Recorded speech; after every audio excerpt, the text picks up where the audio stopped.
Hello students, today we will discuss about the types of line. आज बेटा हम lines के टाइप्स पर डिस्कस करते हैं। तो देखिए, सबसे पहले जो टॉपिक है वो पार्ट है वो है पैरेलल लाइंस। सबसे पहले है parallel lines. The lines on the same plane that never meet no matter how far they are extended are called parallel lines. देखिए बेटा, पैरेलल लाइंस का मीनिंग है कि कोई भी ऐसी लाइंस जो आपस में एक दूसरे से कभी नहीं मिलती, चाहे कितना दूर भी चलना पड़े। जैसे कि अच्छा, वैसे दूसरी डेफिनेशन अगर हम बात करें तो उस तरह से समझिए, lines which are equidistant from each other at every point. जैसे कि आप अपनी नोटबुक में देखते हैं, नोटबुक में आपको इस तरह से लाइंस नजर आती हैं। कोई भी नोटबुक देखेंगे तो इस तरह से लाइंस बनी होती हैं। जैसे कि देखिए, यहाँ पर ये देख पा रहे हैं हम, ये नोटबुक है। नोटबुक में जितनी भी लाइंस हैं, देखिए ये सभी पैरेलल लाइंस हैं। पैरेलल लाइंस मतलब इन लाइंस के बीच का जो डिस्टेंस है, जो बीच की दूरी है, वो चाहे आप इस पॉइंट पर यहाँ से मेजर कर ले, चाहे यहाँ मेजर कर ले, चाहे यहाँ मेजर कर ले, चाहे कहीं भी किसी भी पॉइंट पर आप इनके बीच का डिस्टेंस मेजर करें तो वो हमेशा हर पॉइंट पर इक्वल होगा। अगर यहाँ पर 1 सेंटीमीटर है तो यहाँ भी 1 सेंटीमीटर, तो यहाँ भी 1 ही मिलेगा, यहाँ भी 1 ही, यहाँ भी 1, हर जगह पर वो इक्वल डिस्टेंस मिलेगा दोनों लाइंस के बीच में। तो ऐसी लाइंस जिनके बीच का डिस्टेंस हर पॉइंट पर इक्वल होता है वो लाइंस कहलाती हैं पैरेलल लाइंस। जो अक्सर हमने, जैसे कि हम रेलवे लाइंस ट्रैक्स को देखते हैं, इस तरह से बनी होती हैं, या जो लैडर होती है, हमारी सीढ़ी होती है, वो भी इस तरह से होती है। तो इस तरह की जो लाइंस हैं जिनके बीच का डिस्टेंस हमेशा इक्वल होता है, इस यहाँ से मेजर कर लो चाहे यहाँ से, हर जगह पर इक्वल होता है, वो कहलाती हैं पैरेलल लाइंस। अब जैसे कि आपको यहाँ बुक में दिखाई दे रहे हैं, जैसे ये लाइंस पैरेलल है, P Q line, R S line, A B line, X Y line, तो ये दोनों लाइंस पैरेलल हैं। यहाँ पर ये दोनों लाइंस पैरेलल हैं। अब पैरेलल को लिखा कैसे जाता है मैथमेटिकली फॉर्म में, देखिए शॉर्ट में। जैसे यहाँ पर आप देख रहे हैं, ये जो सिंबल नजर आ रहा है, ये जो लाइंस का बीच में जैसे 11 जैसा जो नजर आ रहा है, ये पैरेलल लाइंस का सिंबल है बेटा। इस तरह से ये पैरेलल लाइंस का सिंबल होता है। तो जहां जैसे अभी हम देखा था P Q parallel to R S, और पी क्यू क्या थी, एक लाइन थी, तो इसके ऊपर ऐसे बना दिया। आर एस भी एक लाइन थी, इसके ऊपर भी इस तरह से बना दिया। तो इसका मीनिंग हो गया पी क्यू और आर एस दोनों आपस में पैरेलल हैं। तो ये हो गया है पैरेलल का सिंबल। तो इस समझ गए सभी, पैरेलल का सिंबल इस तरह से, जो कि आपकी बुक में भी यहाँ पर दिया हुआ है। नेक्स्ट लाइन आती है बेटा इंटरसेक्टिंग लाइंस। इंटरसेक्टिंग लाइंस का मतलब होता है lines that cross each other at a point are called intersecting line. कोई भी दो लाइन जो एक दूसरे को किसी भी एक पॉइंट पर काटती हैं, मिलती हैं, उन लाइंस को हम कहते हैं इंटरसेक्टिंग। इंटरसेक्टिंग मतलब एक दूसरे को इस तरह से काटना, ठीक है। तो इस तरह से जब हम कोई भी लाइंस, इस तरह से कोई भी लाइंस हैं जो इस तरह से काट रही हैं, चाहे ऐसे काट रही हैं, तो ऐसी लाइंस को हम कहते हैं इंटरसेक्टिंग लाइंस। और जो जिस पॉइंट पर वो काटती हैं वो कहलाता है पॉइंट ऑफ इंटरसेक्शन। ये जैसे यहाँ पर पी पॉइंट पे काट रही हैं तो पॉइंट पी कहलाएगा पॉइंट ऑफ इंटरसेक्शन, जिस पॉइंट पर। थर्ड पार्ट है बेटा perpendicular line. Third is perpendicular lines. First is parallel lines, second intersecting lines, third type is perpendicular lines. What are perpendicular lines? When two lines, देखिए बेटा, when two lines meet each other at a point at right angle, यानी कि देखिए, जब कोई दो line एक दूसरे को मीट करें, काटें या मिले, जिस पॉइंट पर मिलती हैं, उस पॉइंट पर दोनों लाइन एक दूसरे के साथ अगर 90 डिग्री के एंगल बना रही है, 90 डिग्री का एंगल बना रही है, तो वो लाइंस कहलाती हैं परपेंडिकुलर लाइंस। देखिए जैसे मैंने यहां पर बनाया, मान लीजिए ये ए बी लाइन है और ये हमारे पास सी और ये डी लाइन है। तो ए बी लाइन और सी डी लाइन दोनों देखो इस तरह से एक दूसरे को काटते समय इस पॉइंट पर इन्होंने 90 डिग्री का एंगल बना लिया। तो ऐसी लाइन जो एक दूसरे को काटते समय 90 डिग्री के एंगल बना लेती हैं जिस पॉइंट ऑफ इंटरसेक्शन पर, यानी जिस पॉइंट पर काटती हैं वहां पर अगर 90 डिग्री का एंगल बन जाए काटते समय, तो ऐसी लाइंस को परपेंडिकुलर लाइंस कहा जाता है। और परपेंडिकुलर का सिंबल बेटा इस तरह से होता है, पर जैसे पैरेलल का सिंबल इस तरह से था, तो परपेंडिकुलर का सिंबल जैसे कि उल्टा हमारा जो अल्फाबेट होता है टी, उसके जैसे उल्टा रख दें अगर उस टी को, तो इस तरह से होता है। तो हम देखिए कैसे लिखते हैं, यहां पर ए बी और सी डी ये दोनों लाइन परपेंडिकुलर है। अब इसे हम कैसे लिखते हैं, देखिए ए बी लाइन परपेंडिकुलर का साइन इस तरह से बीच में लगाएंगे, और उसके बाद सी डी लाइन, यानी ए बी लाइन और सी डी लाइन आपस में परपेंडिकुलर हैं, ये परपेंडिकुलर का साइन होता है। ठीक है, तो इस तरह से था आपकी टाइप्स ऑफ लाइंस। उसके बाद बेटा एक्सरसाइज पर आते हैं। तो देखिए एक्सरसाइज हम किस तरह से करेंगे। सबसे पहला क्वेश्चन जो आपको नजर आ रहा है, using the appropriate symbol express the relationship between pair of perpendicular and parallel lines in the. यहाँ पर जो लाइंस आपको इन फिगर्स में जो भी लाइंस से बनी हुई हैं, इसमें आपको बताना है कि कौन सी लाइंस आपस में पैरेलल हैं, कौन सी परपेंडिकुलर हैं। तो जैसे कि ये फिगर 1 जो आपको नजर आ रही है ए बी सी डी, एक ये रेक्टेंगल जैसा नजर आ रहा है हमें। तो इसमें क्या हो रहा है, देखिए पहले तो हम पैरेलल बात करें, तो ए बी और सी डी ये क्या है, पैरेलल, तो हमने लिख दिया A B parallel C D. उसके बाद देखिए ए डी और बी सी, देखो ए डी लाइन और बी सी लाइन ये भी क्या है, पैरेलल है। मैंने बताया था इस तरह से जो लाइंस चलती हैं वो क्या होती हैं, पैरेलल, ऐसे हो या ऐसे हो, तो ये क्या होती है, पैरेलल लाइंस। तो हमने ये बता दिया पैरेलल है। अब इस फिगर में परपेंडिकुलर कौन है, परपेंडिकुलर का मतलब जो 90 डिग्री का एंगल बनाए इस तरह से मिलते समय, जब दो लाइन एक दूसरे को जिस पॉइंट पर मिल रही हैं वहां पर 90 डिग्री का एंगल बनाए। तो हमें पता है स्क्वायर है, रेक्टेंगल है, इनके कोने पर हमेशा 90 डिग्री का एंगल होता है।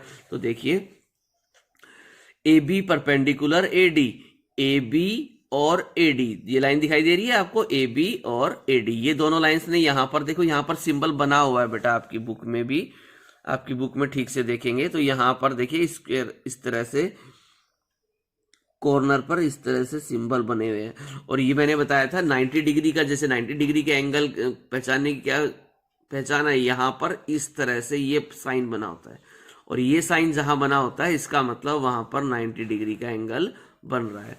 तो आपकी इस फिगर में भी चारों कोनों पर इस तरह के साइन बने हुए हैं, तो इसका मतलब चारों जगह पर 90 डिग्री का एंगल है। तो हमने बता दिया ए बी ए डी भी परपेंडिकुलर है, ए बी के ऊपर बी सी भी परपेंडिकुलर है, तो ए डी और ए बी और ए डी, ए बी और बी सी। अब चलते हैं दूसरी, देखो सी डी या डी सी, ये जो डी सी लाइन है ये और ए डी, यानी इस कोने पे भी यहाँ पर 90 डिग्री बना हुआ है इस तरह से, इस कोने पे भी यहाँ पर 90 बना हुआ है, तो डी सी और ए डी, डी सी और ये बी सी, ये भी परपेंडिकुलर हैं। तो हमने ये 4 तो परपेंडिकुलर हो गई, 2 पैरेलल हो गए। नेक्स्ट फिगर में हम देखते हैं P Q parallel S R.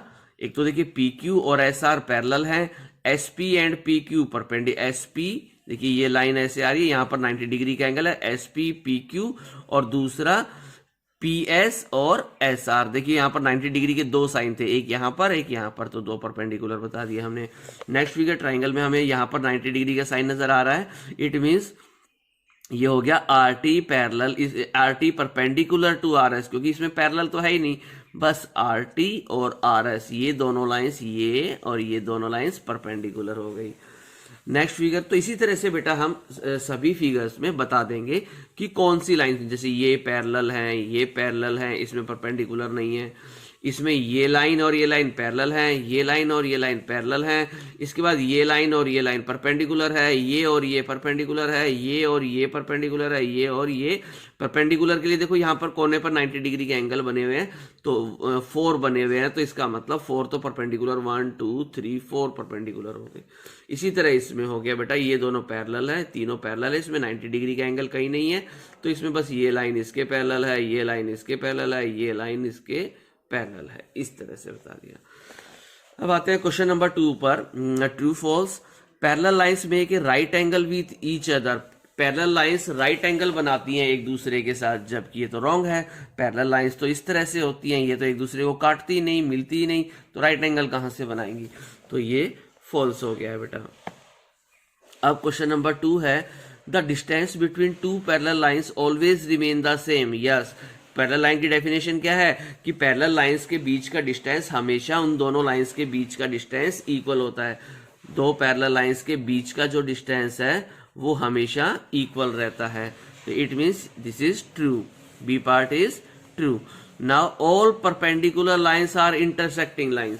जितनी भी परपेंडिकुलर लाइंस हैं वो सभी इंटरसेक्टिंग लाइंस है। यस, क्योंकि देखो परपेंडिकुलर का मतलब क्या होता है, जब दो लाइन एक दूसरे को 90 डिग्री पर काटें। ठीक है, काटती तो है ना, चाहे 90 डिग्री पर काटती हैं, और काटने वाली लाइंस को हम इंटरसेक्टिंग लाइंस भी कहते हैं। तो ये बिल्कुल सही है कि और सब जो भी परपेंडिकुलर लाइंस है वो इंटरसेक्टिंग भी है, यानी परपेंडिकुलर तो है लेकिन काटती भी तो है एक दूसरे को। तो इस तरह से ये ट्रू हो गया है, सी पार्ट। फिर है D, all intersecting lines are perpendicular. लेकिन जितनी भी इंटरसेक्टिंग लाइंस है, यानी जो लाइंस ऐसे काट रही हैं, क्या ये सभी लाइन परपेंडिकुलर होती है? नहीं, सभी लाइंस परपेंडिकुलर नहीं होती, सभी इंटरसेक्टिंग लाइंस परपेंडिकुलर नहीं होती, लेकिन इसका उल्टा सभी परपेंडिकुलर इंटरसेक्टिंग होती हैं। चलिए, a flag post is always perpendicular to the ground. Flag post का मतलब होता है बेटा, जो आपने देखा होगा फ्लैग के लिए जो झंडा हम फहराते हैं उसके लिए जमीन के ऊपर जो इस तरह से पाइप लगा होता है, ये हमेशा क्या होता है, अर्थ पर या ग्राउंड पर 90 डिग्री का एंगल बनाता है।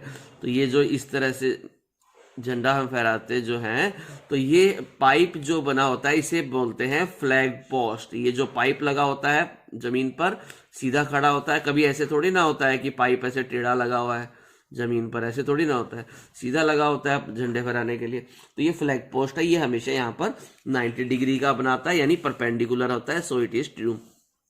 ए flag is always parallel to the ground. Yes, ये जो फ्लैग है ये और ये जो हमारा ग्राउंड है ये दोनों क्या होते हैं, पैरेलल होते हैं। सो इट इज ट्रू। उसके बाद अगला क्वेश्चन पे आते हैं बेटा। हॉर्स में हम देखते हैं which line is perpendicular to line P. ये जो पी लाइन है इस पे परपेंडिकुलर कौन है? ये भी नहीं है, ये भी नहीं है, केवल एक ही लाइन परपेंडिकुलर है, वो है M. The time shown on a clock is 9:15। What type of angle is formed by both the hands of the clock. यानी 9:15 का मतलब है 9:15 पर बताइए कौन सा एंगल बन रहा होता है। 9:15 पर घड़ी के अंदर जब 9:15 हो रहे होते हैं तो 9 पर इस तरह से है, 15 इधर होता है, यानी स्ट्रेट एंगल बन रहा होता है। तो इसे कौन सा एंगल बन रहेगा वहां पर? Straight angle. चलिए हम आते हैं इसके बाद चैप्टर टेस्ट पर। What figure match each name. तो अब बेटा इनके आपको नेम बताने, हमने पढ़ा था, ये क्या है, रे है, ये लाइन है, ये एंगल है, ये लाइन सेगमेंट है। Name all the segments that are part of this line. इस लाइन के सभी सेगमेंट्स के नाम बताइए। तो एक तो पी क्यू, क्यू आर और पी आर। इसमें 3 लाइन सेगमेंट है, पी से क्यू, क्यू से आर और तीसरा पी से आर।